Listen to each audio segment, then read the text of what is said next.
Assalamualaikum warahmatullahi wabarakatuh. Salam sejahtera bagi kita semua. Perkenalkan, saya Sinta Mulyasari dari SMA Negeri Pesanggaran sebagai perwakilan Lomba Debat Bahasa Indonesia SMA Award tahun 2025. Saya sebagai tim kontra dari mosi perdebatan singularitas teknologi bisa menghasilkan AI superintelijensi yang tidak terkendali. Perlu kita ketahui bahwa singularitas teknologi adalah titik hipotesis di masa depan, di mana pertumbuhan teknologi, terutama kecerdasan buatan AI, menjadi begitu cepat dan tidak terkendali sehingga mengakibatkan perubahan yang mendalam dan tidak dapat diprediksi pada peradaban manusia.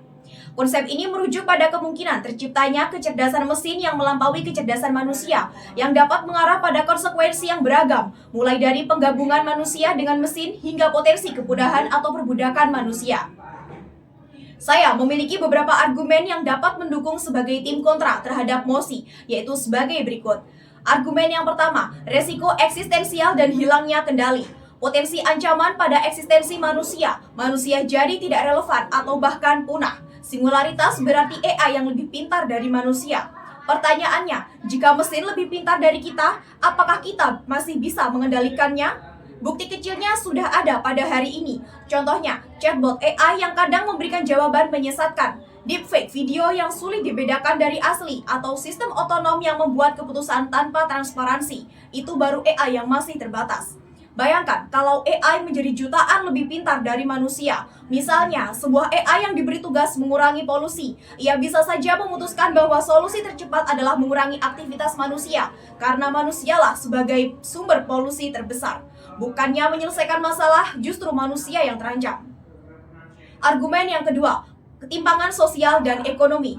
Singularitas justru berpotensi memperlebar kesenjangan sosial. Teknologi tingkat tinggi seperti ini tidak akan bisa diakses secara merata. Hanya segelintir negara maju dan perusahaan raksasa yang memiliki sumber daya untuk menguasainya. Sementara itu, miliaran manusia di negara berkembang bisa kehilangan pekerjaan karena otomatisasi dan tidak punya kesempatan bersaing. Contoh nyata sudah kita lihat sekarang. Otomatisasi industri dan AI generatif menggantikan jutaan pekerjaan, mulai dari buruh pabrik hingga desainer.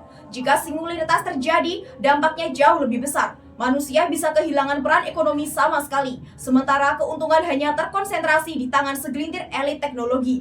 Inilah bentuk ketidakasilan sosial yang harus kita hindari. Argumen yang ketiga, masalah etika dan moral. Singularitas membawa persoalan yang moral sosial yang serius. Mesin tidak peduli seberapa pintar, tidak memiliki empati, perasaan, atau kesadaran moral. Nilai-nilai yang ditanamkan ke dalam AI pasti merefleksikan bias pembuatnya. Jika suatu hari superintelijensi memutuskan kebijakan kesehatan, keamanan, atau bahkan hukum, siapa yang bisa menjamin keadilan? Bisa jadi keputusan itu diskriminatif, tidak manusiawi, atau melanggar hak asasi. Bayangkan AI yang menilai seseorang tidak produktif lalu memutuskan untuk menghentikan bantuan kesehatan. Itu efisiensi bagi mesin, tapi kejam bagi manusia. Inilah bahaya menyerahkan moralitas kita pada teknologi yang tidak punya hati nurani. Sekian, terima kasih. Wassalamualaikum warahmatullahi wabarakatuh.